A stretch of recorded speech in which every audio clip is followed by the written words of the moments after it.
All right, so here's what we're about to take on. We are going to be removing this sink and putting in an Apron-Front Farmhouse stainless steel sink, drop-in version, which means we're going to get to cut through our cabinetry and hope all goes well. So as far as the sink that we will be installing, it is, let's see if I can get down here, a Lordeer model LAT S3322A1 33-inch drop-in 16-gauge stainless steel apron-front workstation kitchen sink with the drain in the center. And the drain on our current one is to the left. So we're gonna have a little bit to do, some plumbing underneath to do. We're gonna try and catch a few pieces of this and put it in. Hopefully all goes well. And we're starting this at 4 o'clock in the afternoon. So hopefully if we gotta run to the store, and we will, we can pick up any parts that we have to and keep it running through the night. All right, we'll keep going. All right, so underneath our sink, we have the garbage disposal. We have the lines running from our dishwasher. We have our filtration system, which runs to the little faucet up here. And I have already shut off the water valves, both hot and cold. We will disconnect the lines that run up to our actual sink faucet and to the faucet for the filtration system. Remove the garbage disposal, set it off to the side, and then we will undo the bolts that are holding the sink up, or on, not up, but on. And from there, we will remove the sink, unbox the other sink, find out exactly what we've got to cut, what we don't have to cut, and go. Alright, so now we're undoing we've undone the lines from the bottom of the water and the filtration system. We're disconnecting the filtration faucet, which is a very long-winded thing. Pull off all of your components for the faucets.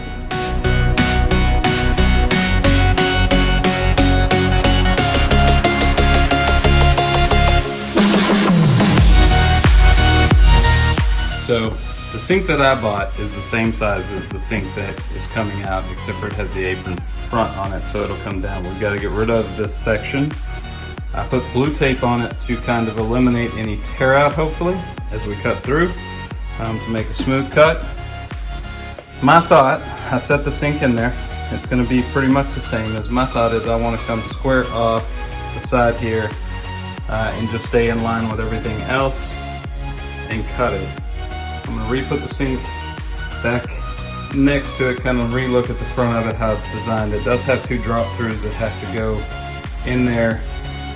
If I can get rid of this front section here, I can tell how much of this I've actually got to cut out, or how much would just be hidden because of the way that that's designed on the underneath. And what I mean is on this one,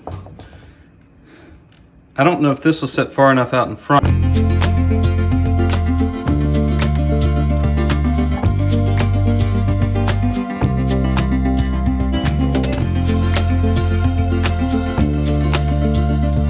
Wood here and here, or if I'm going to have to cut all of that completely out of the way. We'll find out in a minute.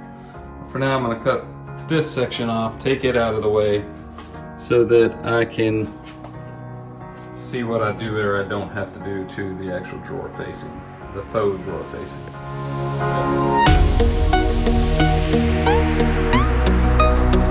Alright, so I cut out the sides.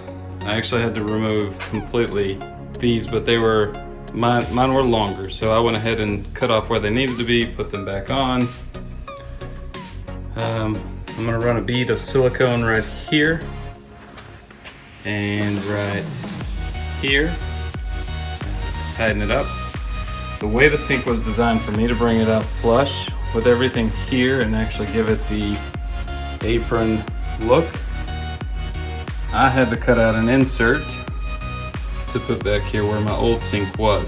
Now this is no big issue with us because we're going to be replacing our countertops within the next year, so not a big deal. And it gave me some time to play, so I took, it's going to sound stupid, but I took a piece of pine and then I burnt it roasted it solid. I need to wipe it back off. And then I covered it with poly acrylic and tried to just scribe as close to the jagged line that they've got as I could. And I'll run some clear silicone back behind it just so water doesn't leak.